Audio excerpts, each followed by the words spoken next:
करना है अगर स्तन विकृति है तो 1 या मैक्सिमम 2 चम्मच मॉर्निंग में थोड़ा सा शहद डाल के ऐसा भी देना चाहिए।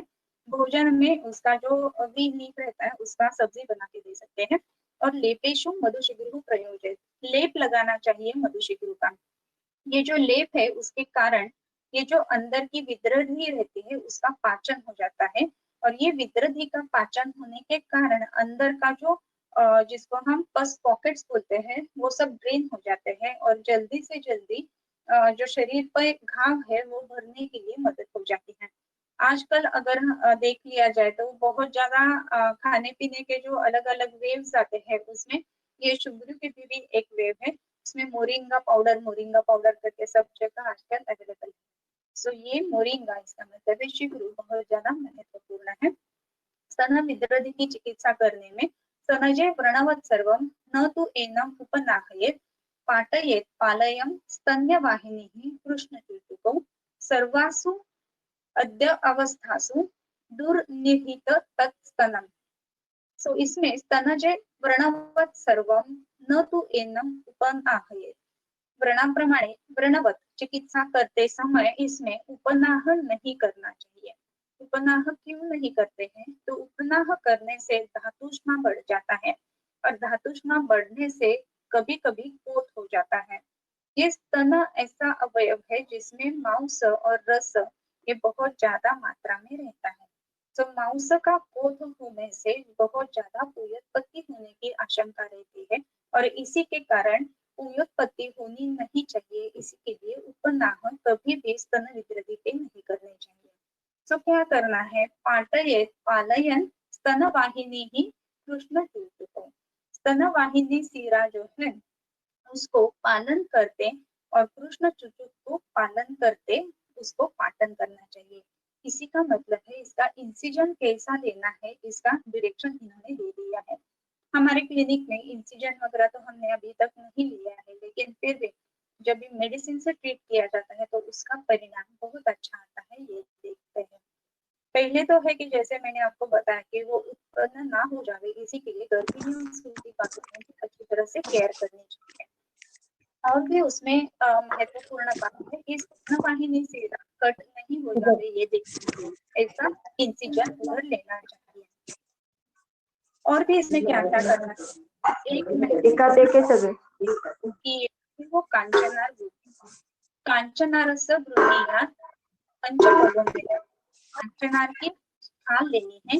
नागरस्य मरीचस्य, नागर कणा और मरीच ये लेना है।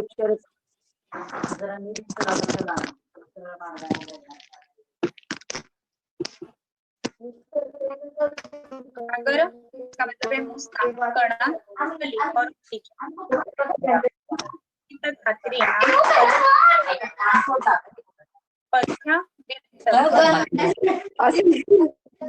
असे तुला कुठे कधी काही करू म्हणून तो करून घेतो। तंकम तंकम समादाय सर्वाणी एक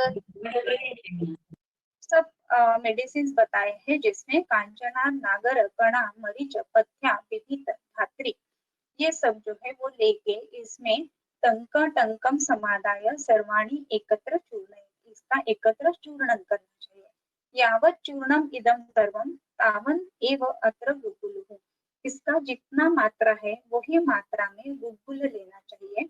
संकुट्य सर्वम एकत्र पिंडम कृत्वा विधारयेत्, इस सबको एकत्र करके कूट कूट कर उसका पिंड बनाना है।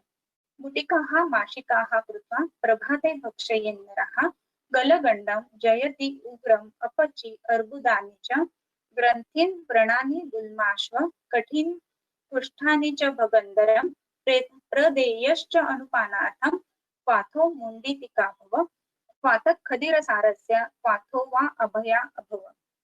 इसमें ये गुगुल जो है कांचनार गुगुल, इसका परिणाम ये स्तन विकृति में बहुत अच्छा आज तक पाया गया है। सो इसमें क्या है कि अगर फलश्रुति देखी जाए तो उसमें कांचनार गुगुल में गलगंड जयति उग्रम अपचि अर्बुद ग्रंथि व्रण गुल्म कुष्ठ भगंदर, इतना सब इसमें ये बताया है। तो कुष्ठ भगंदर इसका सब अगर हम दूष्य संग्रह देखें तो कुष्ठ का दूष्य संग्रह बहुत ज्यादा है और पुष्णाति तद वपुः पुष्टम, इसका मतलब है वपुः यानी शरीर का पोत होता है और उसी के कारण उसको पुष्ट ऐसा बोला है।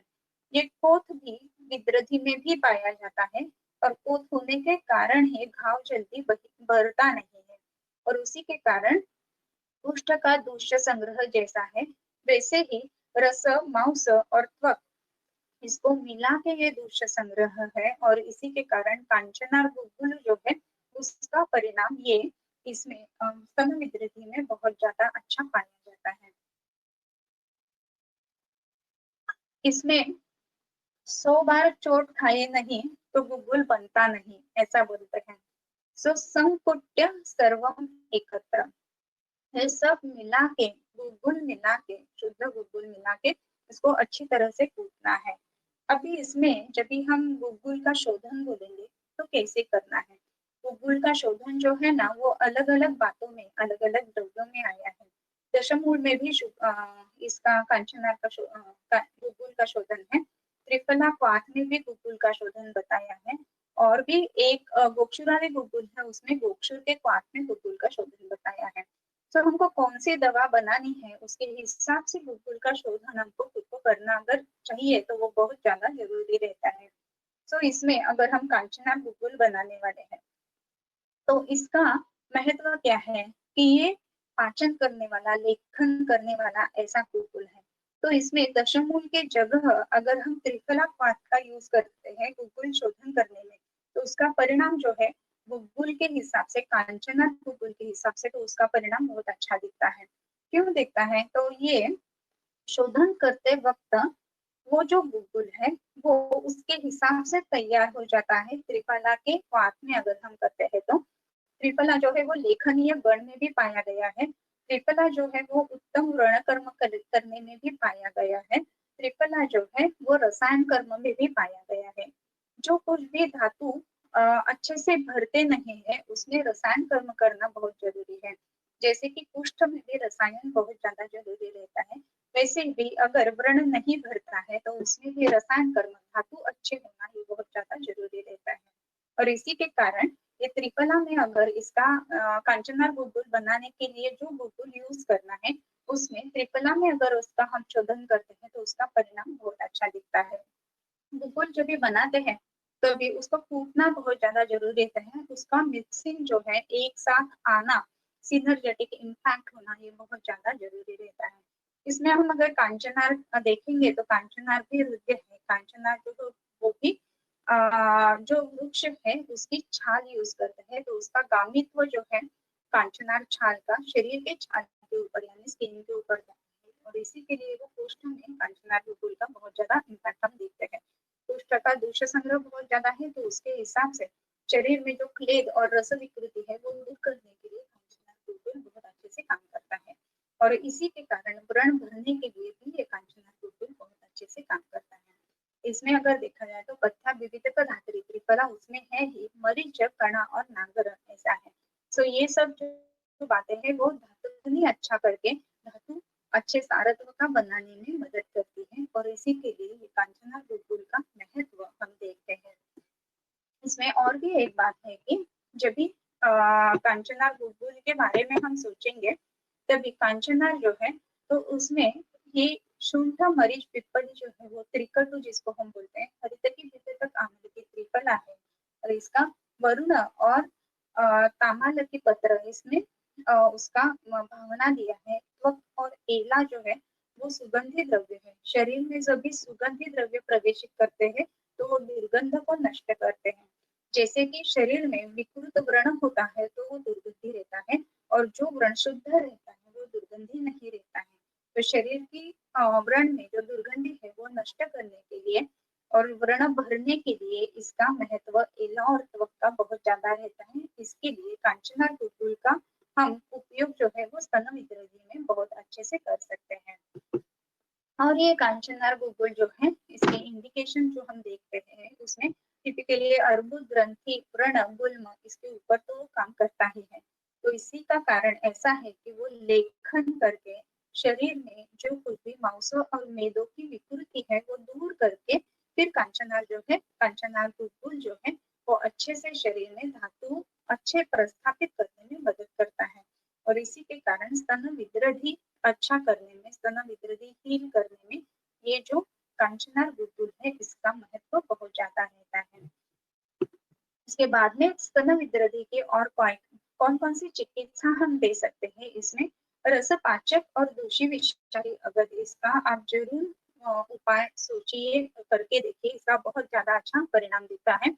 दूषी विषारी अगर जो है वो शरीर में दूषी विष जो कुछ भी कारण थोड़ा थोड़ा विकृत अन्न खाने के कारण जो कुछ शरीर में बनता है अपने, उसको बोलते हैं दूषी विष। दूषी विष दूषी विषारी अगर जो है वो वाग्भट के अगत के अध्याय में बताए हैं, वो अगर रसपाचक के साथ हम पेशेंट को देते हैं तो उसका परिणाम रस धातु अच्छा करके रस से बने हुए जो स्तन है वो हील करने में बहुत अच्छे से देता है। और भी एक है कि मोगरा के फूल जो रहता है, मोगरा फूल, तो उसका बैंडेजिंग बहुत अच्छे से काम करता है।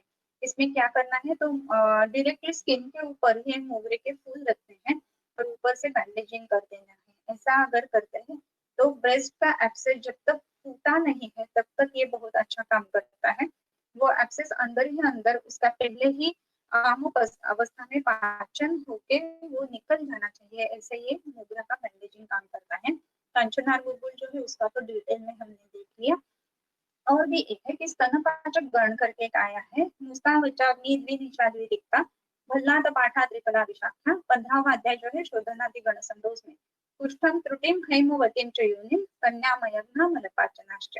स्तन्यामय यानी स्तन्य के दोष कम करने के लिए इसका मतलब है, स्तन्य अगर बिगड़ जाता है तो उसमें हम ये मुस्तादी गण जो बोला है, स्तन्य पाचक गण जो बोला है अध्याय 15 में, वो दे सकते हैं। वातज क्षीर, वातज दुष्ट क्षीर, पित्तज दुष्ट क्षीर, इसमें भी इसका परिणाम अच्छा दिखता है।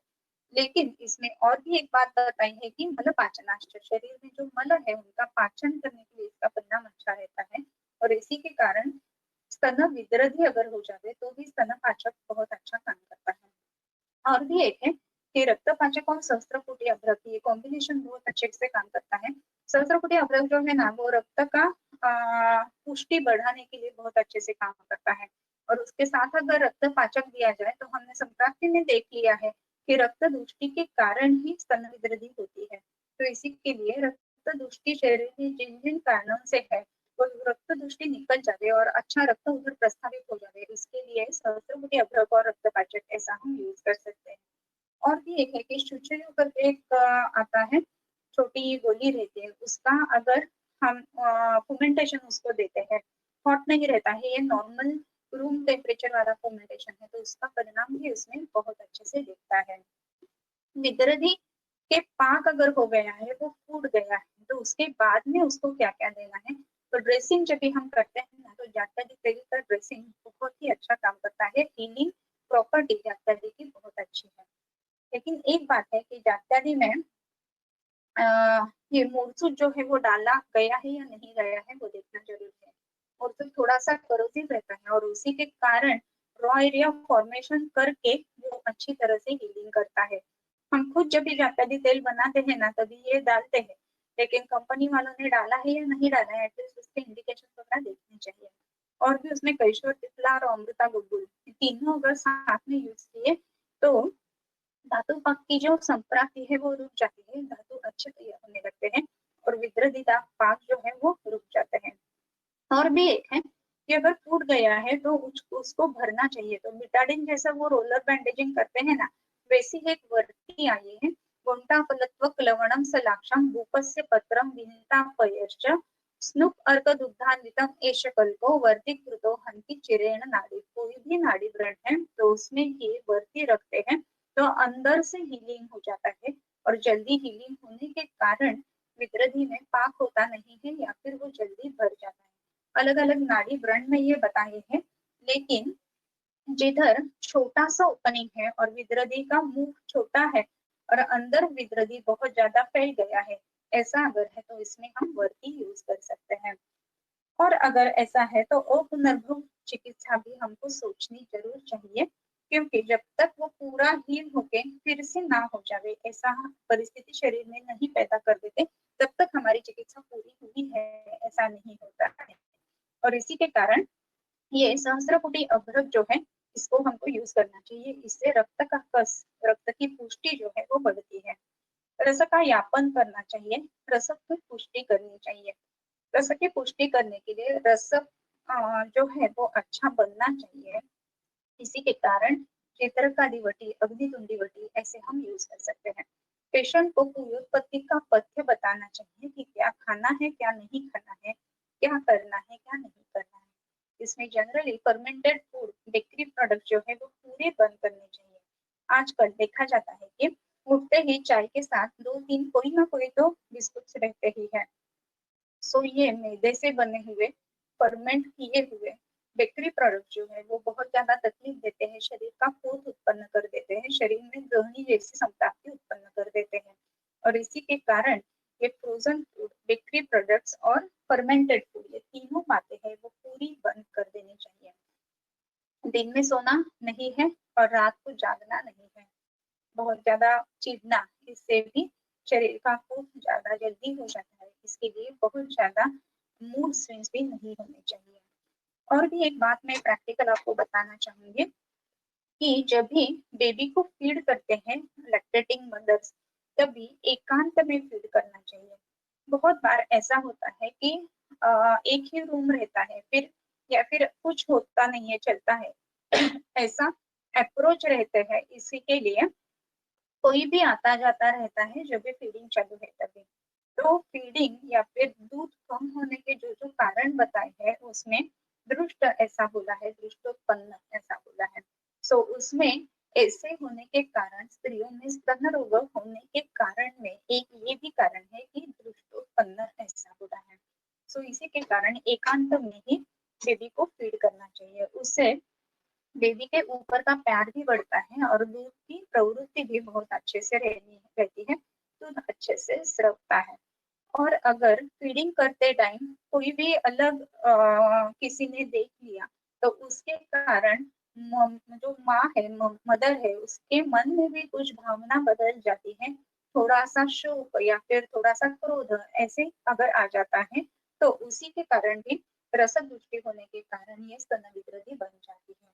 और इसी के लिए जब भी फीड करना है तो एकांत में फीड करना चाहिए। स्तन कम होने के, स्तन्यक्षय के जो कारण बताए हैं उसमें भी शोक, राग, ये मानसिक कारण ज्यादा उन्होंने बताए हैं। सो स्तने सदुग्धे ऐसा बोला है। जब दुग्ध है या भी ये मानसिक अगर कारण ज्यादा बनते हैं तो स्तन ग्रंथि विकृति आने की संभावना ज्यादा बढ़ती है। और उसी के कारण ये एकांत में फीडिंग करना ये बहुत ज्यादा जरूरी है। पेशेंट ने क्या खाना है तो उसमें अच्छा ताजा गर्म फूड लेना है, जिसमें ज्वार की रोटी या फिर बाजरे की रोटी, गेहूं की रोटी ये सब ले सकते हैं। और नॉर्मल जो तड़का जो है कोई भी सब्जी को लगाते हैं वो अगर घी और जीरा का तड़का लगा के दिया जाता है तो तैल के कारण शरीर में जो पित्त में विकृति आ जाती है वैसी नहीं होती है और फिर ये हीलिंग जल्दी हो जाता है। और इसी के कारण तो पुनर्भव चिकित्सा के लिए अच्छी बातें लेना और जो फर्मेंटेड स्प्राउटेड वगैरह ये बातें हैं वो पूरी अवॉइड करना ये बहुत ज्यादा जरूरी रहता है। सो इसमें स्तन विकृति की पूरी चिकित्सा कैसे करनी है इसका विचार इसमें आ गया है। कभी कभार क्या रहता है कि बेबी का हेड बहुत ज्यादा कुछ कारण से ब्रेस्ट को लग जाता है और फिर ब्रेस्ट एब्सेस उत्पन्न होता है। लेकिन मुझे एक बात आप बताइए कि बहुत बार ऐसा हेड लगता है लेकिन कभी किसी किसी पेशेंट में ही ऐसा दिखता है कि स्तन विकृति हो गया है। तो इसका कारण क्या रहता है कि उसका शरीर का जो धातु है तो उसका धातु में असारत्व है और इसी के कारण ये लगने के कारण कोख में प्रवृत्ति हो जाती है। लेकिन ये कोख की प्रवृत्ति शरीर में नहीं होनी चाहिए, इसी के लिए ये रसायन चिकित्सा जो है वो महत्वपूर्ण रहती है। और ये रसायन चिकित्सा करने से और रज और स्तन का हम विचार एक साथ करने से दोनों के ऊपर हम बहुत अच्छे से मेडिसिन दे सकते हैं, अच्छी चिकित्सा कर सकते हैं और एक अच्छा चिकित्सक हम बन सकते हैं। धन्यवाद।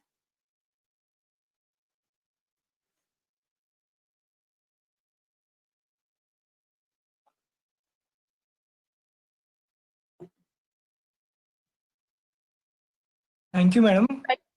क्वेश्चंस के असतील तर घ्यायचे. Yes, it was a very nice session, madam. Madam, questions. Some patients complain of irregular menses during first year. Madam, the chat box में आप देख सकते हैं, आपको वो डिटेल दिख पाएगा. I can. हाँ.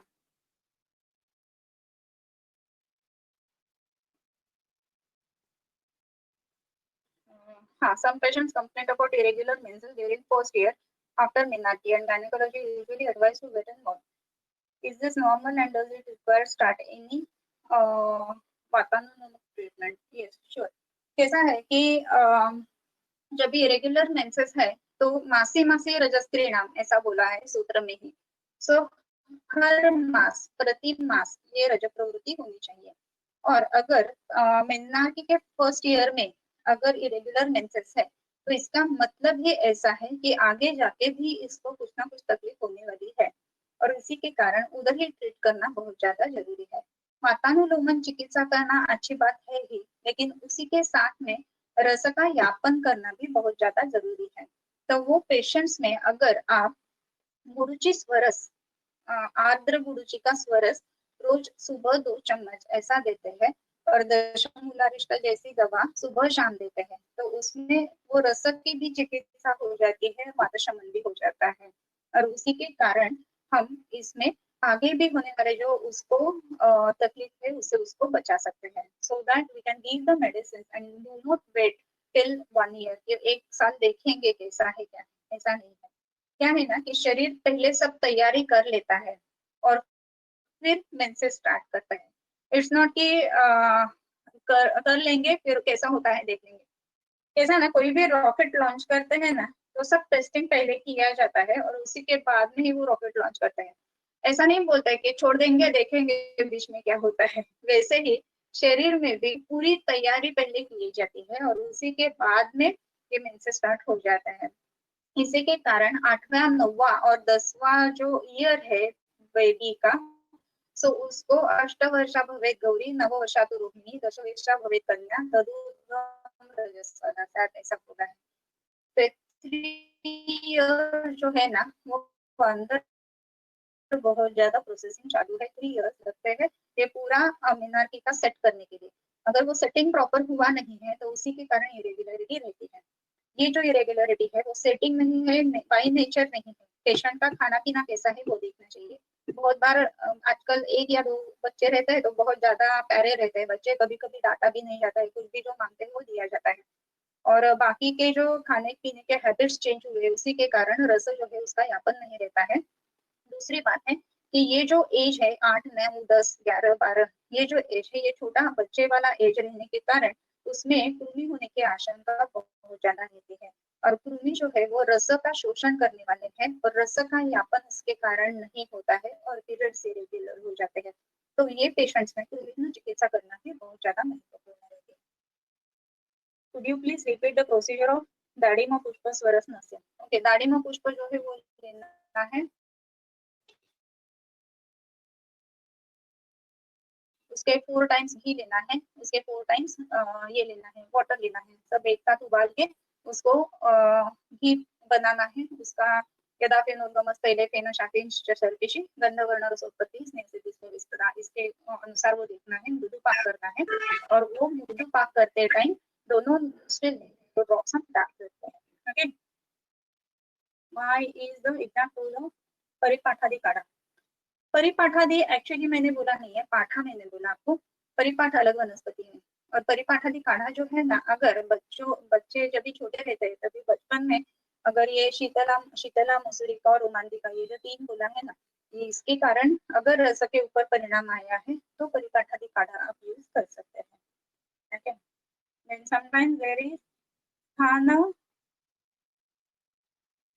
tenderness pain before menarche. What should be line of treatment? Pen abdomen में है या किधर है मेंशन नहीं किया, लेकिन फिर भी स्थान कुछ तो लिखा है वो वर्ड नहीं मालूम. ऐसा कुछ लिखना चाहिए. सो इसमें अगर पेन है तो आप जैसे बोला वैसे अतिसी उपनाह है वो कर सकते हैं, लेकिन ड्यूरिंग मेंसेस अतिसी उपनाह नहीं करना है. मेंसेस हो जाता है तो 5th डे से लेके 25 डे तक अतसीपना अगर करते हैं तो टेंडरनेस इन ड्यूरिंग मेंस्ट्रुएशन चला जाता है. Okay. In some patients there is heaviness and pain in breast before periods. What should be line of treatment? Okay. ये normally जो है ना वो प्री मेनार्की सिम्टम्स प्री